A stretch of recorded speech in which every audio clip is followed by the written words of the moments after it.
This is episode 46 of Cinescope. And why do we fall, sir? So that we can learn to pick ourselves up.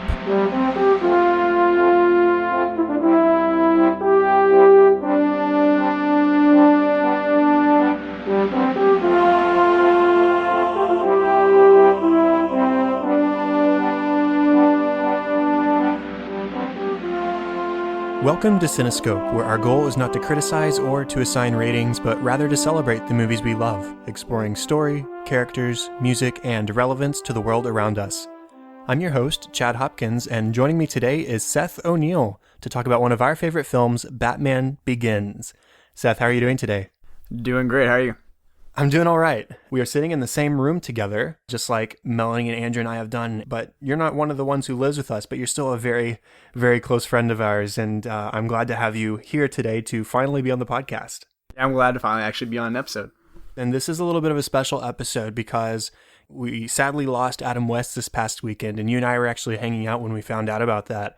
And we're not talking about an Adam West movie today, but we are talking about a sort of Adam West role in talking about Batman. And funny enough, this episode will actually release on the 12th anniversary of the release of this film. So that's not planned at all, but everything just sort of lined up that way. Yeah, it was crazy because I remember seeing it on social media about Adam West and seeing that he died. At first, I thought it was one of those hoax where like people made up the death, but then I found out it actually was true. And then I mentioned it to you because I think we were on our way to watch another movie at that time. And then I mentioned the idea of doing Batman. Then it kind of hit me in the head like, oh, Adam West, let's do it as a memorial to Adam West. And it worked out perfectly. It did. So how about you just let everybody out there listening know who you are, how we know each other, all that good kind of stuff. Of course. My name is Seth O'Neal. So I am a teacher out in Grand Prairie. I've been teaching there for about 2 years. Me and Chad have been best friends since middle school. We were in choir together and continued to be in choir throughout middle school, high school. And then it was me, Andrew, and Chad were the kind of three amigos throughout that journey. And then we've been best friends ever since. Yes, we have. And despite not going to the college together, we both majored in music-related degrees, which was pretty cool. So we still have that musical connection going on, and now we're just still hanging out all these years later and having a great time as friends. So once again, glad to finally have you on the show here in episode 46. It's about time. Yes. Well, I think that's all that we needed to get covered. Are you just ready to go ahead and dive into the movie? Yeah, let's do it. Okay. So, we are talking about Batman Begins, which was released on June 15th of 2005 and was directed by Christopher Nolan, who also directed the following: Memento, Insomnia, The Prestige, The Dark Knight Rises, Interstellar, Inception, and upcoming Dunkirk. It was written by David S. Goyer as well as Nolan, and the music is by frequent Nolan collaborator Hans Zimmer, who also composed the scores for The Lion King, the first 4 Pirates of the Caribbean movies, Gladiator, The Last Samurai, the other 2 movies in this trilogy, and Interstellar, as well as James Newton Howard, who also composed the scores for Pretty Woman, 3 Men and a Little Lady, The Fugitive, Wyatt Earp, Waterworld, Space Jam, The Sentinel, The Sixth Sense, Dinosaur, Unbreakable, Atlantis: The Lost Empire, Signs, all 4 Hunger Games films, and most recently, Fantastic Beasts and Where to Find Them. The movie stars Christian Bale, Michael Caine, Gary Oldman, Morgan Freeman, Liam Neeson, Katie Holmes, Cillian Murphy, Tom Wilkinson, Rutger Hauer, and Ken Watanabe. So, starting off, what was your first experience that you remember with this movie? Like you said, it was released basically 12 years ago. So when I thought that, I just realized I was 13 when this movie was released, which is insane. That is crazy. So just thinking back, obviously I did go see this in the theaters because I'm a huge superhero fan to begin with. And obviously my respect for movies has changed since I was 13 years old. Obviously I'm going to see Batman. I'm more focused on, it's a Batman movie. It's going to be awesome. It's a superhero.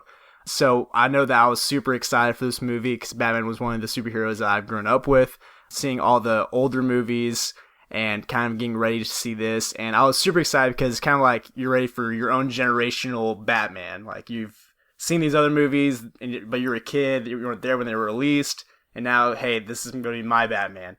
Right. So I was super excited about that. And obviously, the movie did not disappoint me at all. It was big. It was Christopher Nolan, so he goes big all the time. So I was really happy about that and the experience of a new trilogy of Batman movies. Christopher Nolan had released a couple of films previous to this, which were well received, but I think this is the one that really put him on the map because, I mean, you can't really just put out a small Batman movie. This is as big as as they come, and they really made Christopher Nolan more of a household name. Unfortunately, I didn't see Batman Begins in the theater originally. I don't know if it just wasn't on my radar for one reason or another. I didn't watch a lot of superhero things as a kid. I mean, I was familiar with the late 80s and 90s Batman series, but other than that, I didn't explore much of the character. I wasn't into comics as a kid. I didn't watch the cartoons. And so I guess it just wasn't on my radar. Plus, I didn't see as many movies in general back then. So I ended up getting this on DVD for Christmas from a friend, I think. Christmas or my birthday, which is just a month later. And I left it alone for a long time. And one day, I guess I was bored at home and decided, hey, I'll check it out. Why not? And I was kind of blown away right off the bat. I was disappointed I hadn't seen it in theaters. And I just wasn't used to a Batman that was taken so seriously, and not in a bad way either. 1989's Batman movie by Tim Burton has its darker elements like this one, but it also has its lighter moments with Jack Nicholson as a Joker and that kind of stuff. Whereas this one is just firmly rooted in a real world kind of scenario, and that really hadn't been approached in Batman outside of the comics a couple times. I was finally able to see it in theater with you when The Dark Knight Rises came out, and they did a trilogy showing in IMAX. So I was glad to at least have seen this movie on the theater one time. And man, it holds up so well. I think this movie is often overshadowed by The Dark Knight, especially because this is just as, maybe almost as good as The Dark Knight. I mean, it's one of the best superhero origin movies out there. And it just sort of gets left by the wayside because it doesn't have Heath Ledger as the Joker in it. And that's to its discredit, unfortunately, but it's still, man, such a great film. Oh yeah, I totally agree that it is definitely one of the better origin stories, and we'll probably get into a little later why we think that as well. The dynamic, just movie itself, the way they tell the story, the way that it moves and flows, it's just not a typical origin story, because typically origin stories have a lot of information, a lot of backstory. Here's who the character is, how they grew up, but this one kind of did that in a manner that kept you engaged and also told a whole another story about what was happening with that Gotham City itself. Yeah, there's two specific elements, I think, in the storytelling here that are just, they help with that origin uniqueness that we don't get in a lot of other origin films. For starters, at the beginning of the film, we are sort of dropped into Bruce Wayne's life. We don't get a proper, necessarily, introduction to him. We see him, in fact, the first thing we see might be actually the flashback of him falling into the cave and introducing his fear of bats right off the bat, to use a little bit of a pun. But we get that, and we also get the scene at the prison, and we don't know why he's there. We don't know anything about how he came to be in this prison getting in fights with people at this point. So in the way that it just drops us into the story and we have to sort of play catch up for a little bit, but through the uses of those flashbacks of him as a kid and stuff like that, we get to learn more about Batman and ultimately find out his motivations in a way that is super organic in the storytelling here.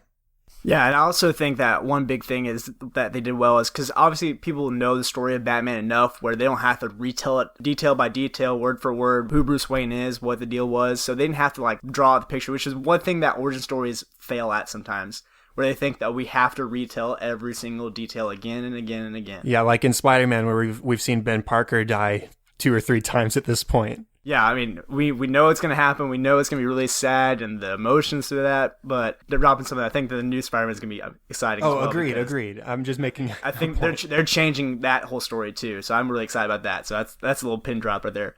But yeah, this story, like the Christopher Nolan just does a good job of making sure that he at least introduces the character of Bruce Wayne and the why he became Batman and where the fear of it became, but he didn't have to describe every little detail of his family and everything like that.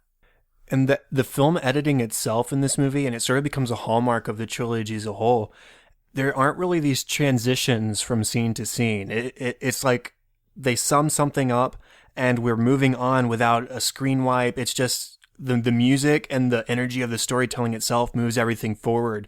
So in the beginning half, especially when we're jumping back and forth between flashbacks and the training in the mountains with the League of Shadows, it's just this ever-flowing, very I hate to use the word again so soon, but organic flow to the film itself. It seems so natural to just move back and forth the way it does without ever really slowing down or pausing for a black screen. It's just constantly moving forward, and the music helps to project it forward as well. Yeah, and like you're talking about just the pace of it. The pace of it is like, the one thing that I like about it is it doesn't feel like it's ever going ever slow or ever too fast. There's like a perfect motion with it. It goes from scene to scene. It tells what it needs to tell and doesn't prolong it. It doesn't cut it short. It just is a perfect length for each part. And this is a 2-hour, 20-minute long movie, and I don't think it even really feels like that at any point. I never was watching my watch or checking the time on my computer since we were watching it together in my room. You're right, it's paced so perfectly that even at its long run time, it doesn't ever really feel like that because you're so engaged in what's happening, whether it's the faster moments of action accompanied by Zimmer and Newton Howard's music, or it's the slower moments between Bruce and Alfred or Bruce and Rachel, where we're really getting these deep character moments. So the pacing is great. What else do you like about the story here? One thing that you just dropped out with the relationships, just seeing the different relationships that Bruce Wayne has with different people is amazing because he shows a different characteristic of himself in each relationship. Like in Alfred's a fatherly figure, but at the same time he also rejects the fatherly figure with Alfred, so he treats him like a butler sometimes. And then with Rachel, he cannot put this mask on of the fake Bruce Wayne he is. He has to be real with her because that he loves her. And with Ra's al Ghul, he's his mentor for the first half of the movie, mentoring him about how to control his fear, but eventually he becomes a villain because he's controlling fear in a way that Bruce never wants to control and using it for injustice rather than justice. So just the relationships itself of how Bruce Wayne grows himself and also how the relationship change and also grow throughout the movie. Yeah, like I said, I didn't read the comics much as a kid, and even now as an adult, I've only read a few of the very early issues of Batman, so I didn't get a whole lot of the character development side of Batman. You just get a lot of the pow, bam, slap kind of stuff that you associate with the Adam West Batman. That's sort of what a lot of people, I think, sort of default to when you think to the comics, if you're not thinking of stuff like The Killing Joke or The Long Halloween. But getting those deep character moments with Batman in this movie, and just as a whole bringing a sense of realism to the story. A lot of people like to use the word gritty, but watching this movie, I don't think this movie is gritty at all. It's just real. And I think that's a key distinction that I think a lot of people could learn really well from, because when you look at this movie and you take away the word gritty, you make gritty movies that aren't very good. And I'm not necessarily calling out any movies in specific, but it's just the wrong takeaway. This is a real movie set in a real universe when Batman is assembling his mechanisms and his outfit. It's taken from real world applications. That he's getting military equipment to outfit himself as Batman, and that fits so perfectly. Of course, that's where he would get this stuff from the R&D department at the company that his father started. It fits so well into our world without ever defaulting to gritty. I hate that word because it's not what this is at all. Yeah, I know one thing I also really like about this different take of Bruce Wayne and the way that Christian Bale plays it is I feel like this Bruce Wayne is a more immature, young Bruce Wayne that we've ever seen in other movies. Other movies you kind of see Batman more kind of put together. He's more mature. He's typically, I think, pictured older. So we don't really get to see this immature side of Bruce Wayne, carefree at the beginning of, before pre-Batman, carefree, and then the transition into this new Batman, how he also still has to pretend that he's carefree so that his his identity is contained. Yeah, even in the 1989 Batman, we drop into a world where Batman's already been around for a little while, I think. Whereas this one, we're seeing the origin. We're seeing him become Batman, and we get the precursors to Batman too. So we see him as a kid. We see him as a late teenager, early adult who's struggling with the grief of his parents passing and the anger he feels at their killer. We understand the struggle he's going through and identify with him because of that. So seeing Bruce at all these different stages in his life early on, he's still relatively young, but seeing him build into this stage of his life is really valuable in understanding the character. Plus, Batman in this movie is just really cool. The first scene where we have him in costume, we've spent time with him and Alfred building the cowl and outline the belt and using a grinder to shape the batarangs and all this kind of stuff. And then the first time we see him in costume, he's striking fear into criminals. He's causing darkness by throwing his batarangs, or whatever you want to, bat shurikens, I don't know what you want to call them. Batarangs. Yeah. They're batarangs. His batarangs by throwing them into light bulbs to cast everything into darkness. And it ends with him holding Carmine Falcone over the top of the car and just shouting, "I'm Batman." And that's awesome. It's just this great first scene as Batman, and it's made even more rewarding because we've seen the training process, we've seen the preparation process and everything that has led him to this point. And we understand why he chose the bat, and we understand why he's so scary in presentation and how he's so easily hidden in darkness. It's just such a cool buildup, and that first scene itself as a whole is so rewarding in portraying Batman.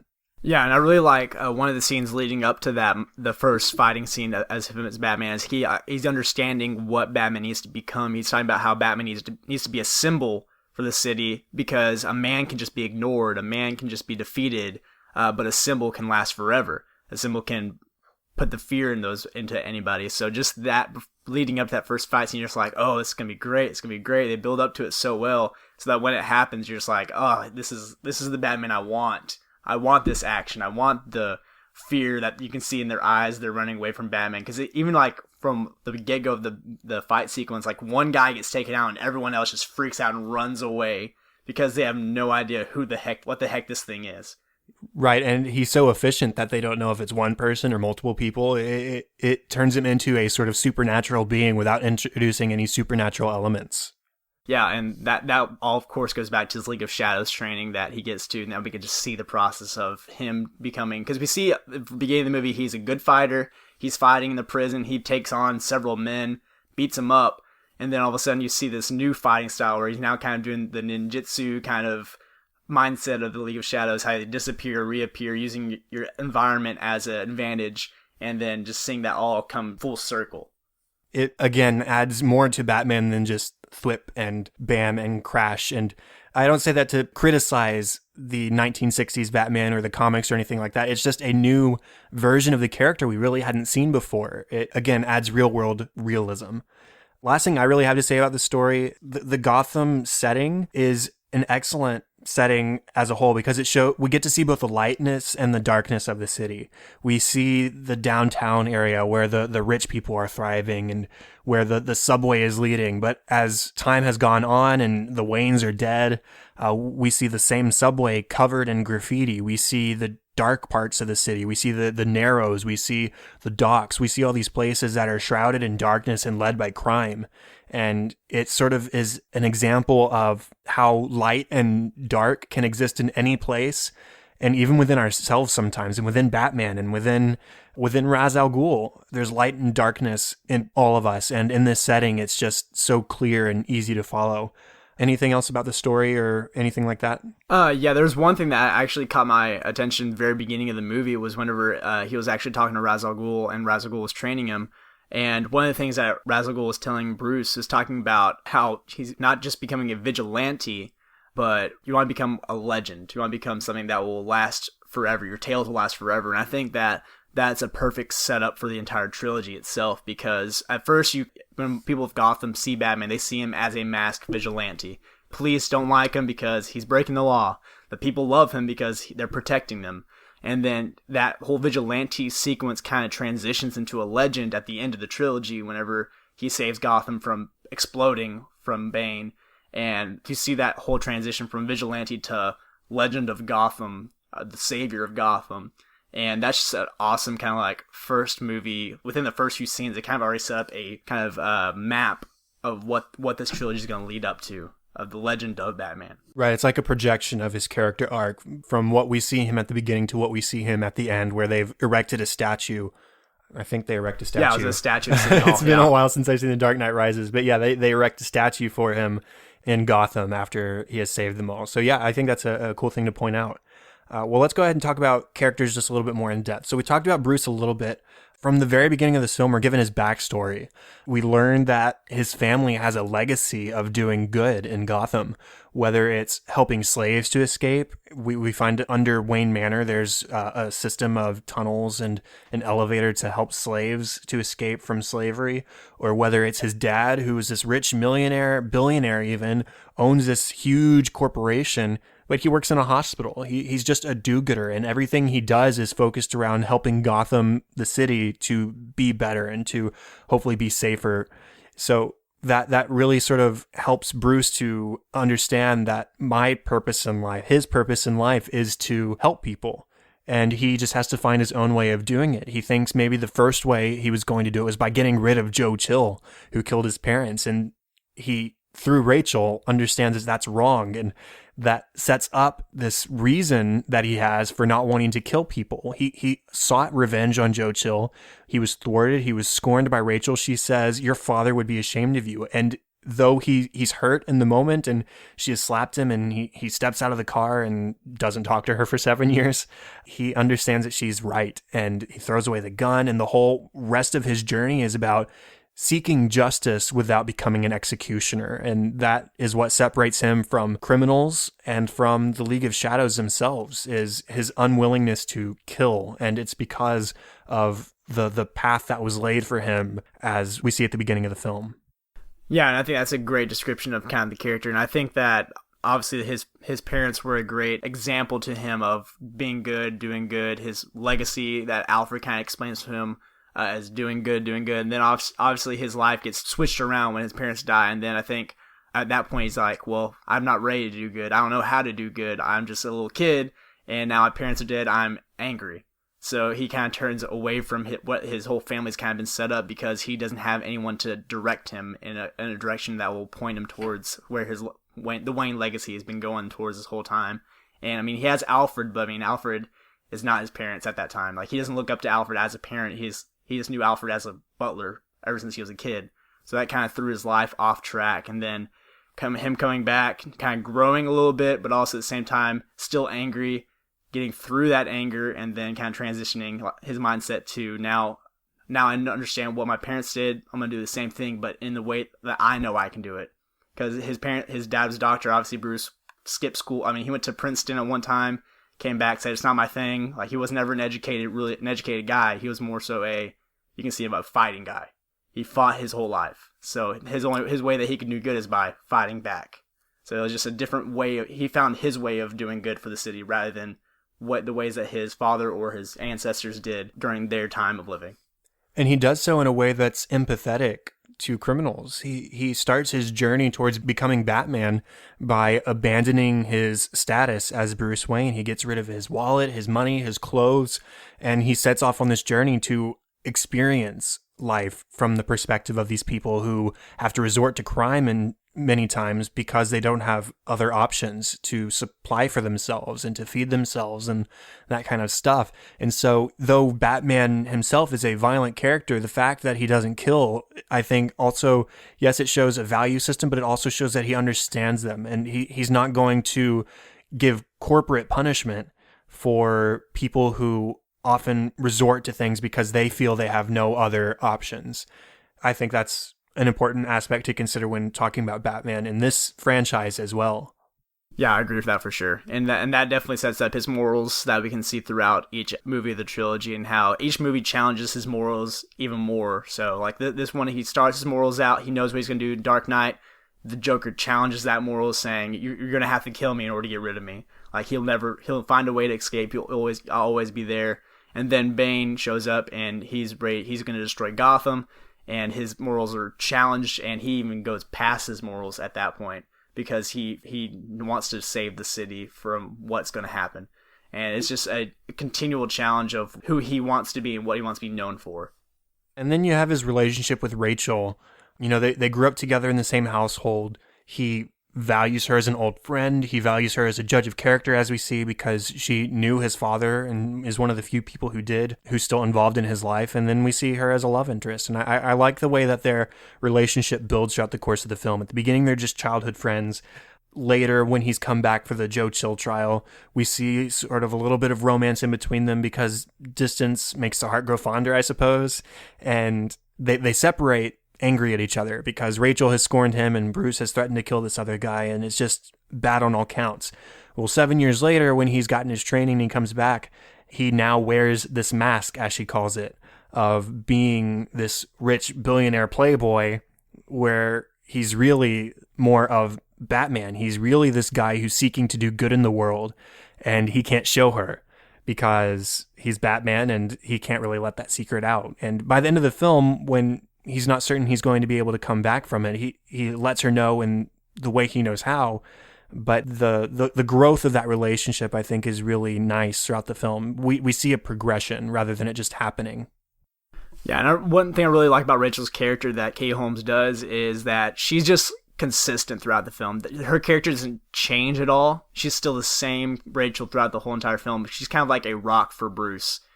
Someone that is consistent, that wants to stand for what she stands for, will not be like faltered. And she's always there for justice, always there to make sure that the right person gets put where they need to be put. And she's just will fight against whoever will put it, whether it be Dr. Crane, the judges, the police. She just wants justice. Yeah, she's a moral compass for both Bruce and for the city. She's standing against corruption. She's rattling the cages.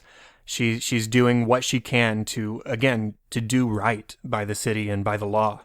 And like Rachel, we also have not commissioner. What's his title? It's just officer. Officer Gordon. Officer Gordon. He, like Rachel, is incorruptible. Both of them are rocks. They're not going to be swayed one way or the other. In the case of Gordon, it's whether it's by criminals or even by vigilantes like Batman. The first time Bruce comes up behind Gordon and holds a stapler to his neck, Gordon chases him down and draws his gun because, hey, I understand what you're trying to do is good, but it's not the right way to go about things. You have to stay within the confines of the law. So even when it comes to vigilante justice and people trying to do good outside of the law, Gordon is unable to be swayed. But eventually he is able to see Batman as a help rather than as a criminal because Batman's able to accomplish so much. So both Rachel and Gordon as these sort of incorruptible, immovable figures in the movie.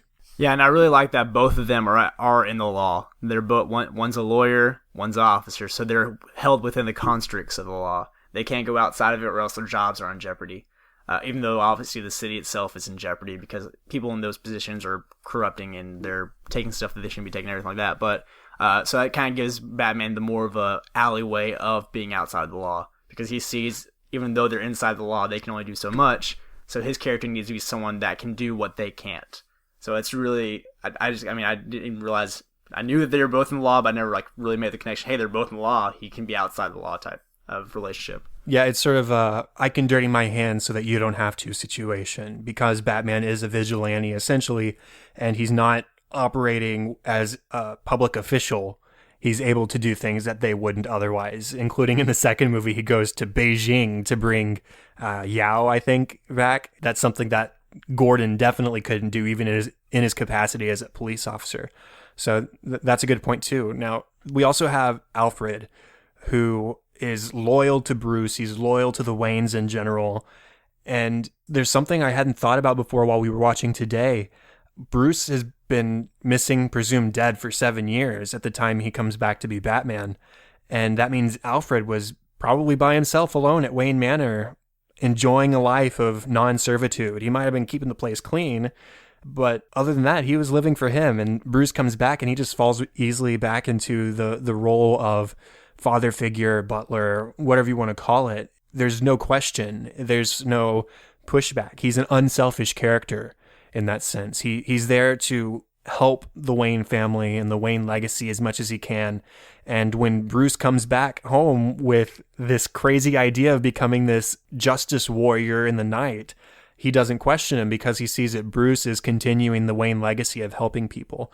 And so in that way, I think that Alfred serves as a rock for Bruce in this film as well.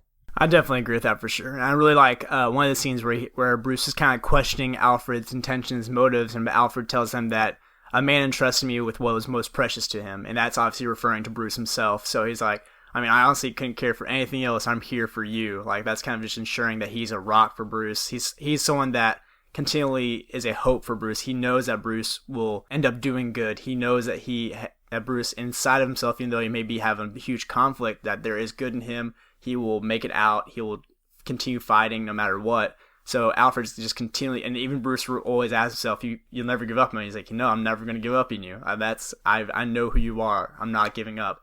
So Alfred has that solid rock hope in Bruce that is awesome. And one thing that I really think is funny is that, like, kind of talked about how Alfred's just kind of went with the idea of being Batman, and then all of a sudden he like is giving him advice on how to be Batman. Like, hey, in order to be Batman, you still have to be Bruce Wayne. And I want you to do ridiculous things like buy a hotel and bring supermodels, bring multiple supermodels. Like, he was like dropping these ideas in his brain, like, hey, you can't just stop being Bruce Wayne. And it's funny because Alfred, like, it's his butler.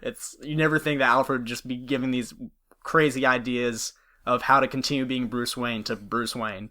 Right. And, there is one moment of conflict one major moment of conflict, I should say, between Bruce and Alfred. And that's the scene before the birthday party when Bruce is trying to do his Batman things. And like you were saying, Alfred is saying, hey, you still got to be Bruce Wayne. You still got to uphold the family legacy. This is your father's house, and you've got to represent your father in this house. So he's chastising Bruce for sort of sullying the Wayne name in a little bit. But after all is said and done, and Bruce is essentially left for dead in his burning home, Alfred comes back and says, I haven't given up on you. Like you were saying, that quote, you still haven't given up on me? Never. He shows that he doesn't place value in the building or in the name, but in Bruce himself. So you see that that's a real relationship there. And it's very much father-son. And that only grows throughout the course of the trilogy. Yeah, and you can, as you watch the trilogy, you can definitely see that continuing grow until in the third movie. I think you see the father figure the most, because he talks about how he hopes to see what he hopes Bruce's future looks like outside of Batman, because he's hoping that he gets out of being Batman, actually enjoying life, having a family, and getting outside of just having to save Gotham every single time. So you see that fatherly figure grow throughout the trilogy, which makes it, again, this trilogy is just a awesome trilogy that I think will last a long, long time. That it's going to be really hard for another Batman set of movies to take place of the Dark Knight trilogy. Yes, and I want to shout out real quick to Morgan Freeman as Lucius Fox, who I don't have a whole lot to say about, but he's just a reliable person. He's a smart person. He's resourceful, and it's cool having this connection to Bruce where he's able to supply the Batman gadgets, and as long as you don't tell me what you're doing with them, I don't have to lie about it. So he's a smart man. He definitely understands what Bruce is doing with his free time. I'm sure he watches the news. He sees all of his special equipment flying around and driving around on rooftops and launching itself across bridges and all that kind of stuff. He's a smart man, but he's just a likable person, and it's a neat foil to have this character for Bruce to return to, saying, now I need this, as he's adapting to the role of being Batman and having these requirements to traverse a city at night. Now I'm going spelunking. Now I'm going base jumping, and it's an amusing part of the film, seeing Bruce going to this guy with a guise of some sort of new adventure. But we all know, and Lucius probably knows, that it's just to be Batman. I really also like the character Lucius because he also is another form of loyalty to the Wayne family, because you see that he'll mention in the movie, like, hey, I was working under your father, I was one of the chair members, and I was one that was underneath your father. I respected him, I liked him, and then whenever his father died, he got pushed to the corner because he was one that was not wanting the business to sell itself out to arms dealers, or where the direction of the business was now heading towards. So he was showing loyalty to the Wayne family, and I think that's just another part of the movie that makes you respect Lucius, and also a reason why he lets Bruce Wayne come in and take it, because he even quoted himself saying, "Honestly, this is your stuff anyways, so you can take it. You can take it, so it's fine." You may have more, but the last character I really have anything to say about is Ra's al Ghul himself, Liam Neeson, who is a really interesting villain. I always love villains who have motivation beyond just wanting to do bad things. And Ra's al Ghul is definitely one of those characters who's not out to do bad things. We get a little bit of backstory to him, too. He talks about how he had a wife that he loved, and he loses her, just like Bruce lost his family. And the grief of that loss leads him to the League of Shadows. But he handles it incorrectly. He doesn't go the correct path from grief. He uses it to be consumed by vengeance. That's what the League of Shadows is vengeance fighters. And it's sad because you see his passion for fighting evil and for getting rid of crime. It's admirable. But his original purpose has sort of been corrupted because of almost a bloodlust for getting revenge on all who do wrong, which is in itself wrong. So it's interesting to have this character who is motivated to do bad things by essentially good reasons. The two mindsets of both Bruce and Roz are completely just off. They're complete opposites. Kind of like one kind of an analogy I can think of is like if there's something wrong with your arm, Roz's thing would be chop your arm off, and then Bruce would be like, hey, let's see what's wrong with it, and then we'll fix from there. Like Roz just wants to cut the whole thing, like cut all evil out. If he even sees a little bit of evil, he wants to just destroy any potential area it could be around, and Bruce wants to actually dive in, find it, and get it out in a safe manner that keeps the whole, in this movie, Gotham safe, rather than destroying Gotham, even because Bruce knows there's a good in it, but Roz doesn't care, he just sees the evil in it. And Roz lets light the fact that the League of Shadows has been operating for centuries, and they were the ones behind the London fire, and they were the ones behind the Black Plague, allegedly. And so this is an organization that is killing millions and billions of innocent people who are exactly that, innocent, and aren't the wrongdoers, but he's doing it because he sees the small percentage of wrongdoers and perceives that they are the majority when that is not the case. Like I was talking about earlier, you look at Gotham, you see the darkness, yes, but you also see the light. You see the good people of the city doing good in the city. And unfortunately, Roz, because of his experience and his pain and his grief, he's unable to see that and reacts by, like you say, chopping off the arm. And I think this goes to credit just another brilliance of Christopher Nolan of how he develops his villains, because I think with each villain that has a similar design of how they're not just evil because they're evil. They're evil because they have a twisted viewpoint of what is good, what is bad. And you see that with Ra's al Ghul. Obviously, we talked about how his viewpoint is, if there's evil in the area, I need to just destroy the evil. Joker, he's just causing chaos because he enjoys the view of it. And then Bane is there because he wants Gotham to burn so that they can feel his pain, feel what he's going through. And that's also and that also attributes back to the Ra's al Ghul of finishing what Ra's al Ghul started in the third movie, is because we learned that Bane and Raz's daughter are there to finish the job of what their father tried to do in the first movie. So it's just kind of a good development of different villains and different stories of the Batman comics and the Batman movies itself, of just how the villains are evil, yes, but not just I'm evil, mwahaha, I just want the world to die evil.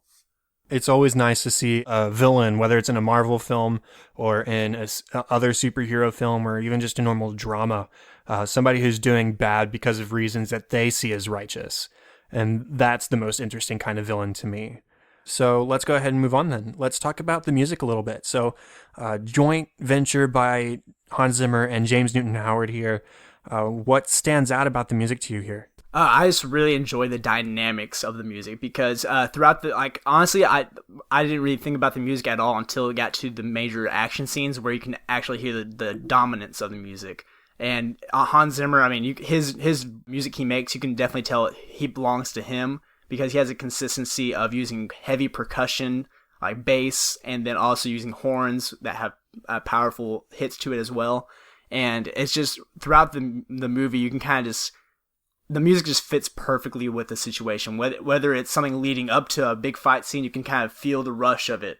If it's a soothing kind of emotional scene between two characters, you kind of feel it's quiet, not overwhelming at all, and it just feels it doesn't interrupt anything that's going on. So there's a good flow with the music, good dynamics used throughout it that I really enjoyed. That just made the movie just move even better than like kind of we talked about the flow of it, how it wasn't slow, wasn't fast.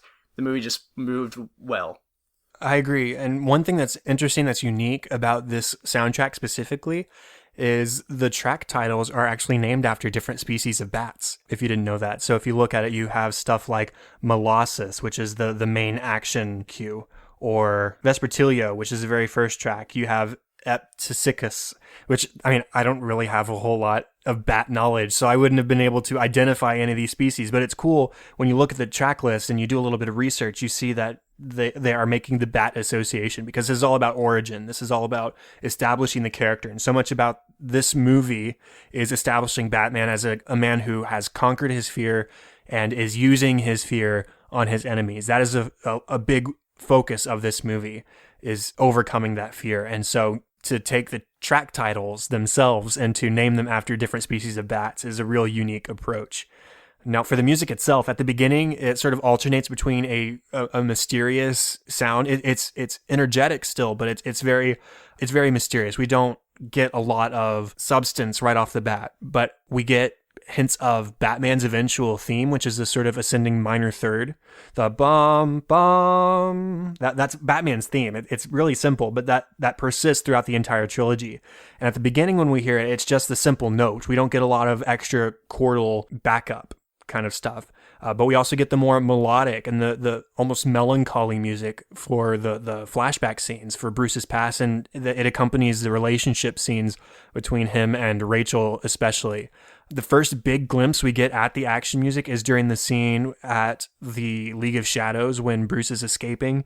And, you know, the action music in this movie and this trilogy really, it was a new kind of action music than we had ever really heard before, I think. Like you were talking about with Zimmer especially, you get that percussive energy that's always moving forward, and it's always rolling and advancing the action, the story. It's very energetic, and that main action theme and that style of composition for action music really became predominant in the years afterward, until maybe Inception, I guess. And then Inception gave us the drones and the horns that then became so predominant. But what that shows to me is Zimmer, and of course Newton Howard too, did something here that was unique and is highly imitable. And, you know, you get the first major appearance of that Batman theme I was talking about when Bruce goes into the cave, and we see that he has conquered his fear because he stands amidst a swarm of bats and they're flying around him. And that's when we get the ascending minor third again, but that second note is drenched in a major chord this time. And it's about resolving the character. And that's what he has done in that moment, is he's resolved his fear of bats and has accepted his new role as a bat, basically. So within the music itself, we're getting character development and action progression. And that's something that Zimmer and Newton Howard both are very, very skilled at doing. And just the fact that they were able to create music that, like you're saying, that goes along with the character development, that complements it, like that's something that is insane to think about, that music can do that. Some people just some people obviously may not even recognize the music when they're watching the movie because they're so engulfed with what's going on. But the fact that the music can lead into that the music has that power to do that, and can lead a character to show the growing, is just another just way we just can't. I mean, I don't know. It just blows your mind to think that music has that power, and it's just really cool to think about that. Yeah, and I can imagine some might have some criticisms of Batman's, quote, theme, which is just a minor third, like I was talking about, because it's not Danny Elfman's Batman theme from the 1989 movie, which is immensely more melodic and singable. I will give you that. But I think that when I think of this Batman trilogy and I think of that motif for Batman, and I think about how it progresses through the trilogy, and at the very end of the trilogy when we get the biggest interpretation of that theme yet, it is so satisfying to hear this build up and this build up and this build up of this character in such a simple theme. It's really a testament to these composers that they were able to fit so much into so little. And the last thing I really have to say is the melodic music that we do get, which I think I would largely attribute to James Newton Howard. I don't know exactly who composed what parts of the score, but at the end especially is where you really hear it, when Rachel and Bruce are together at the site of Wayne Manor after it's burned down. That music is gorgeous, and it tugs at your heartstrings in a way that you don't always get in such an action film. So from all across the spectrum, there's great music happening in this movie. It's great because it's simple but effective. I mean, I like simplicity more than going too much. Like just going simple with the music, not going overboard, is a better mindset because it doesn't overwhelm the movie. Agreed. Well, let's go on to our relevant section, things we take away from the movie and can sort of apply to our own lives. And I actually have a few in this one, but I'll let you start off. What did you take away from this movie? Well, obviously, with this first movie, fear is the common theme. It's talking about fear as a obstacle for Bruce. It's talking about fear as an enemy. Like, you see fear as just every single part of this movie, there's fear. And one of the quotes that I think is a great quote from the movie that is definitely applicable is whenever Rachel is talking to Bruce, saying, it's not who you are underneath, but what you do that defines you. And it's not about what you fear. It's not about who you think you are. It's about what you actually do because that's who you are. And no matter what you fear, you can overcome it because you can fight against it. Whatever you fear, as long as you put it into you to push through it, then you'll overcome it. You'll be greater than it. You can use it to help you grow. And that's kind of what Batman does. He uses his fear to help him grow. He fights fear so that he can save. Just overall, he overcomes every aspect of fear and becomes fear. So just itself that we can overcome the evil, overcome the fear by not just thinking about it, but actually putting action into it, putting action into the words, action to your thoughts. And it's something that a lot of times we fail at doing. That's something that we can challenge ourselves to do is, hey, I'm afraid of this happening, but you know what? If I don't do it, then I'm going to regret that even more. We get a couple of flashbacks from Bruce's father where after he's rescued him from the cave that he's fallen into, where he first develops his fear of bats, his father says, they're more afraid of you than you are of them. And then later when we've seen the Waynes get shot down by Joe Chill, his dying words to Bruce are, don't be afraid. So even from an early age, Bruce's parents are even trying to teach this lesson of don't let fear master itself over you. It sort of goes back to that classic John F. Kennedy quote, the only thing you have to fear is fear itself. That's a big part of this movie. Cliched quote or not, it's about becoming master over your fear, not necessarily using it against people like Batman does, but just accepting your fear and taking control of it rather than trying to fight it off or let it control you. That's really cool. That's what I touched on as well in my notes. And then touching on the other quote, it's what you do that defines you. That is introduced by Rachel. It's not about who you are. It's not about what you look like. In fact, she calls his real face his mask at the end because his real face isn't the one out there making a difference in people's lives. His real face is the one out there being the celebrity playboy, swimming in decorative pools at hotels. It's sort of like the actions speak louder than words quote. Actions are the words people see, and it's what people will judge you by.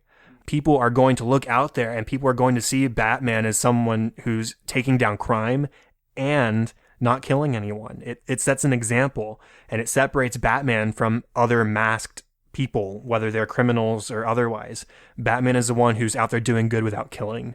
And we can all look at our own lives and we can say, okay, what can I do that sets me apart as a good person? And I think that's a great takeaway. What else do you got? Other than the fear itself, obviously I think another big thing that was brought up through a lot of characters was just the symbol of hope and being a foundation for people. I think that the support system that Bruce has throughout the movie is really important. It shows us a value of friendship, a value of family that we see throughout that, because I think without the characters that were his foundation, Rachel, Alfred, Lucius is a part of the foundation as well because he is loyal to that family. Just without that foundation, I mean, Batman himself would crumble. Without having that support system, the character, the hero, would not be who he is because he would not have the hope that they instill in him. Because they see the light inside of him, they see what good he can do for the city, what good he can do for himself, and that just shows that support systems, whether it be friends, family, is so important just to have in life. Because no matter how defeated you can be, they're the ones that can help hold you up through whatever obstacle or events happening to you. Because, I mean, obviously Bruce Wayne has just a tragic childhood. I mean, there's really just a lot of darkness, a lot of evil, and that's shown throughout all of his flashbacks, through the music itself, and it's hard to overcome that. It's hard to overcome not having parents. It's hard to overcome losing everything. You're now growing up in a mansion filled with hundreds of rooms, and it's just you and a butler. That's just a dark childhood, and because he had the support system of Alfred, of Rachel, of the families around him, that's what allowed him to grow and move on and learn how to take his loss and understand that it did happen. It was sad, but I can now be the person my parents wanted me to be even though they're no longer with me. So just the support system that he had, and it shows just that that's what everyone needs in life, is to have a support system there for you to push you further than what you think you can be. It's like we were saying, Batman is a symbol, but Bruce Wayne is not. Bruce Wayne is very much a man, and as such, he's subject to those feelings of desperation, of guilt, of pain, and without having those rocks around him to support him and to give him purpose and something to strive for, then he's just going to, like you said, crumble. So that's a good point as well. Now, I also took away the idea of grief and how to deal with it, and within that, anger versus guilt. You know, Bruce originally feels guilty for his parents' death. He's sitting there crying with Alfred, and he's saying, you know, if I just hadn't gotten scared, we wouldn't have even been out there. We would have been inside with all those other people. Then he feels anger later as he grows at Joe Chill for taking his parents from him, and he goes so far as to almost shoot him. He has the gun in his hand, and that opportunity is taken from him. Ra's al Ghul uses his grief to join the League of Shadows, which is basically a ninja revenge cult, right? So Bruce learns over the course of the film that, like with your fear, you can't let your guilt or your anger consume you. You have to find comfort in the people around you and in knowing that you are doing the best you can to do good. And tied into that is the idea of justice versus revenge. You have Rachel saying justice is about harmony and revenge is about making yourself feel better. Then at the end of the film, Bruce, who has learned from Rachel, says justice is about more than revenge. It's not about killing people. That's something that he's learned. And when you kill those who kill, does that make you better than them? That's the conclusion that Batman has reached, that Bruce has reached. It's about using that factor to set him apart from criminals. He has a line that he won't cross and a rule that he won't break. And so this idea of justice versus revenge, if we look at our own society, who are we to make judgment calls on people for doing bad things? That's why we have a justice system, and that's why we can't let our justice system become corrupt like it does in this movie. It's about using those systems in place to promote fairness and to promote true justice rather than revenge.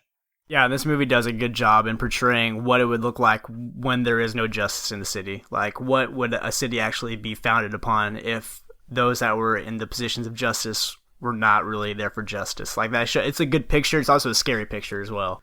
It is. I mean, you straight up have Judge Faden going against what he probably should because Falcone has him afraid of the consequences if he does otherwise.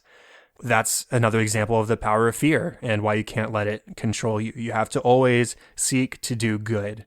And I think that's probably the prevailing message of this film overall is do what you can in your own way to do good in the world. And that's what Batman's about.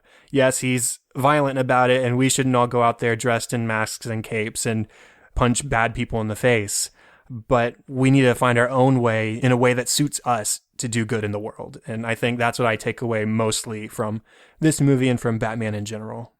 What you just said about we all don't need to dress as Batman, that reminded me of the second movie where the scene where everyone is dressing up as Batman trying to stop crimes, and he's like, what's the difference between me and you? He's like, I'm not wearing hockey pads.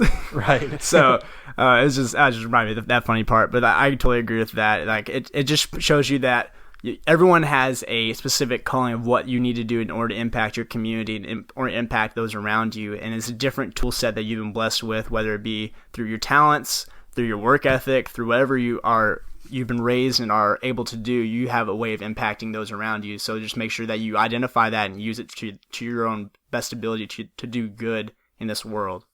Agreed. Now, do you have any final thoughts on the movie as a whole?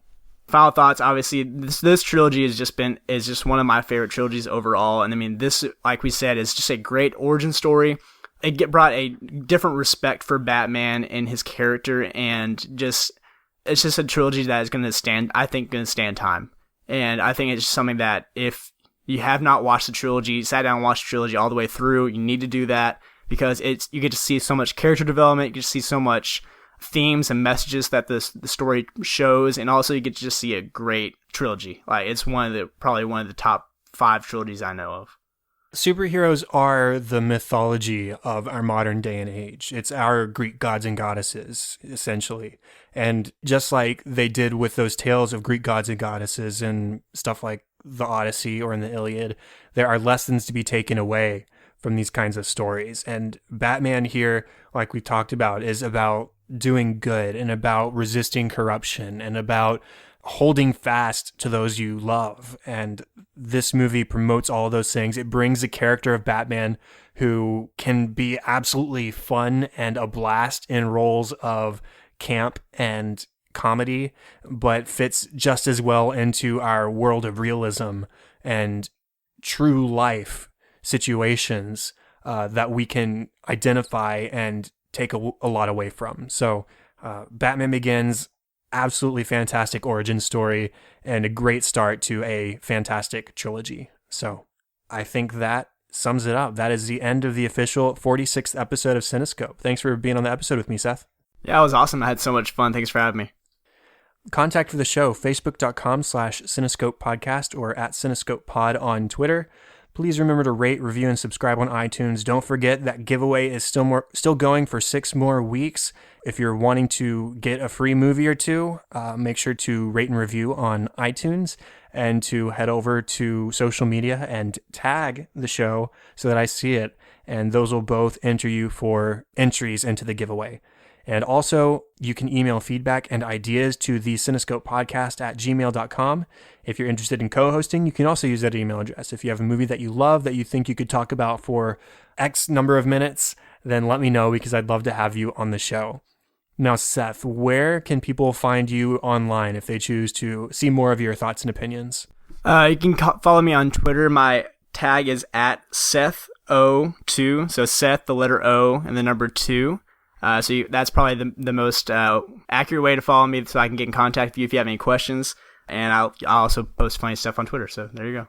Great. The best place to find me is also on Twitter. That's at Chadadada, CHADADADA, and facebook.com/chad.hopkins. And all the show notes and contact information and the spellings, all of those you can find at thecinescopepodcast.com. And that's all for this week. Thank you once again, Seth. I was happy to sit and watch a movie with you today and record an episode afterward. It's been awesome having you on. Thanks so much, Chad. Thank you, everyone, for listening to episode 46. I'm Chad Hopkins. This was Cinescope, and we'll be back next week with episode 47. Have fun and celebrate movies.